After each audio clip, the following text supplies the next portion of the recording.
Fauché, ce garçon, encore, toujours à l'excès d'engagement de la part de ce garçon. Presque des fautes à chacune de ses interventions. 86 minutes. Allez, le public du Oroya, Mohamed Cherif Sow, vous les entendez, ils continuent encore à donner de la voix malgré le temps qui passe. Oui. Allez, il a été descendu. C'est une faute pour les Olympiens. Et c'est Sadio Sow, capitaine de cette équipe, du moins pour cette seconde explication.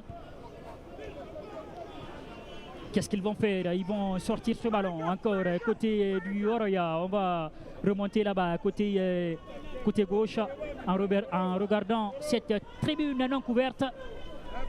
Qu'est-ce qu'il va faire?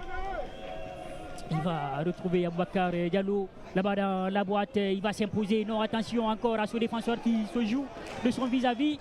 On sait que c'est souvent risqué quand c'est le défenseur qui essaye de se jouer de l'attaquant. Parce que vous êtes à moins de 15 mètres de vos buts. Quand vous perdez le ballon, ça peut faire très très mal. Attention à ce ballon en profondeur également, qui ne donnera pas grand-chose, si ce n'est. Voilà, une sortie de but pour Salifou Sekoussila et pour le Oroya. En tout cas, un garçon qui aura passé une soirée jusqu'ici tranquille. M. Cherif Sow, on va le dire frein à main jusqu'ici tranquille, parce que c'est le foot, tout est possible, tout est encore ouvert, ça reste encore du temps. Allez, le foot nous a appris que même une minute c'est déjà de trop, parce qu'il peut y avoir des dégâts rien qu'en quelques secondes. Allez, la partie qui est momentanément arrêtée au profit de cette équipe de la HAC. Allez, la HAC qui renvoie à l'institution, M. Lipso, je vais plutôt dire du HAC, parler du Oroya. Le club est de Matam, différent donc de la haute autorité de la communication. Allez, la touche à venir pour les Rouges et Blancs de Matam qui mènent sur le score d'1-0. Abdoulaye Jute Bangoura, toujours qui continue à replacer ses garçons. Le coup de sifflet de Seydou Bamane qui va donner la faute.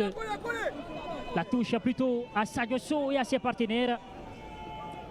La faute rapidement jouée. Il s'est totalement loupé sur ce dégagement, M. Lipso. C'est aussi la preuve que la fatigue s'est totalement accumulée dans les jambes. La lourdeur prend toute la place. Allez, c'est quand même...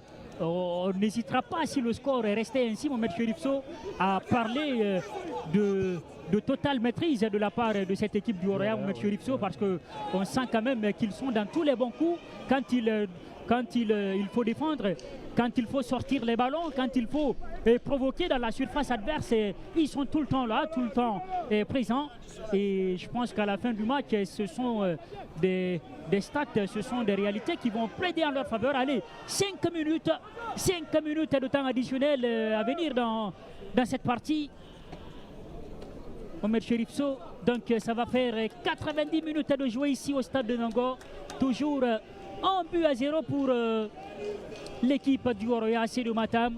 L'Oroya qui se reprend après la défaite, on va l'appeler face au Afia. Plus que 5 minutes à tenir pour les Rouges et Blancs de Matam avant d'empocher les 3 points de cette rencontre. Allez, très bien joué de la part de cette équipe de la Flamme Olympique. Remontée de balle, la possibilité de contre. C'est Salifou Koulibaly qui écarte encore ce ballon. Salifou qui vient complètement casser ce élan offensif de cette équipe olympienne. C'est pas terminé. C'est pas terminé avec Lancinet qui va essayer de jouer. Très bien défendu encore une fois par l'Oroya. Allez, encore une sortie tranquillement tranquille pour Sekou Salifou Sila. Mohamed Cherif Sow, tranquillement tranquille, comme dirait un certain Algassimou Baldé. à qui on fait un coucou depuis Dubreka. Allez, du côté donc de Dubreka, bien évidemment. Allez, il y a un Olympien, Omer Cherifso, qui est au sol. Allez, c'est ce garçon qui aura tout donné dans cette rencontre à Kemo Kondé. C'est l'homme qui a été dans tous les bons et mauvais coups dans cette partie.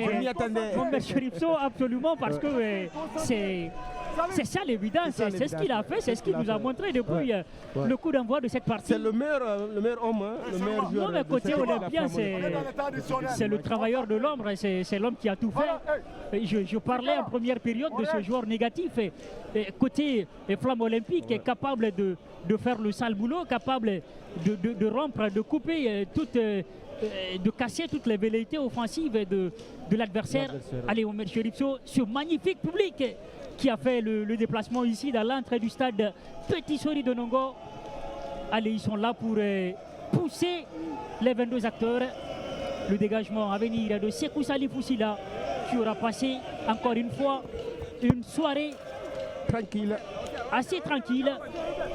Allez, on les entend, ces supporters du Orea AC qui continuent à hurler leur passion pour cette équipe de Matam. Ils sentent les trois points. Les 3 points sont à leur portée.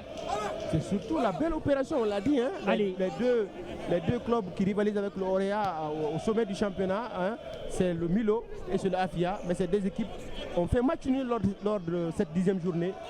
Donc c'est une très belle opération qui se dessine pour le Orea en cas de victoire ici au stade Petit Sori de Nongo. Allez, plus que 2 minutes, 3 minutes, plus que bientôt 2 minutes à tenir dans cette partie. Le corner à venir pour la Flamme Olympique de Guinée. Les tout derniers ballons à négocier pour cette équipe dans cette partie. C'est pas terminé. Le ballon qui traîne aux abords de la surface de réparation. Attention, attention à ce coup de pied arrêté. Ce coup franc qui peut être en tout cas très très dangereux pour cette équipe du Oroya. On sait qu'il y a des chasseurs d'élite, des tireurs d'élite du côté de cette équipe de la Flamme Olympique de Guinée, Omer Cherifso.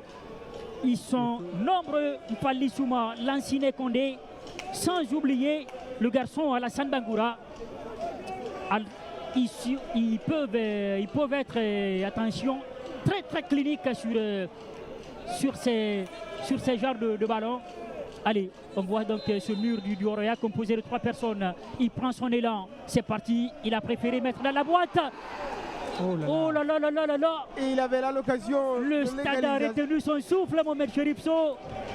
On a failli assister à l'égalisation. On revoit ce ballon de Fally Souma. Je l'avais dit, ils étaient 2 là-bas, second poteau. Il a très très mal lu la trajectoire de ce ballon, Omer Cherifso. Fally Souma qui a bien brossé ce ballon en direction de ses 2 coéquipiers qui avaient pris la profondeur au second poteau. Et voilà, c'est le Oroya et ses supporters qui continuent en tout cas à dicter, à imposer. Attention, la récupération très haute, il va partir, Mbadouba, il va se présenter seul face au gardien de but. C'est un ballon qui a été intercepté par ce garçon, c'est pas terminé. Mbadouba qui continue à se battre, il n'y aura pas de faute. La partie va se poursuivre, la contre-attaque maintenant pour côté opposé, les Olympiens. Ce ne sera pas pour longtemps. Allez, c'est une partie totalement hachée, Mohamed Cherifso. Et c'est terminé donc assuré cette phase de jeu.